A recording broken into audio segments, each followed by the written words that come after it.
The Exodus from Egypt comprised two stages. The first was the leaving of Egypt itself, and the second was the crossing of the Sea of Reeds. The question is asked, why is it that two stages were required for the Exodus? Why could it not have been a single movement out of Egypt that would have sufficed? In order to appreciate the answer, we have to also understand that the Torah is not something which speaks only on historical terms and events about once upon a time, but rather it is a continual message which is being transmitted to each and every single human being for the process of growth in their lives. With this in mind, we can now understand, as the mystics explain, why there are two aspects to the Exodus from Egypt: the leaving of the land of Egypt and the crossing of the Sea of Reeds. The mystics explain that the reason for this is that in every human being's experience, in order to have one's own Exodus and redemption, one needs to employ the very same model and follow the very same pattern. The first aspect of the Exodus is moving in a different direction on a behavioral level,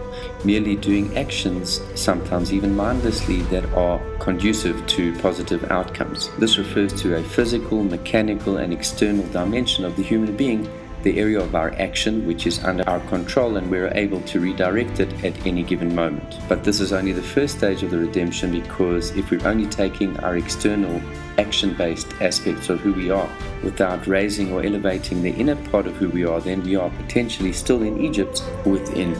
And therefore we need the second aspect, the crossing of the sea, which elevates and raises up inside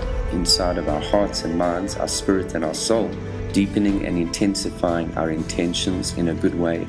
focusing our minds and hearts towards something positive and good, towards selflessness, towards commitment and devotion, to higher goals, to greater ideals,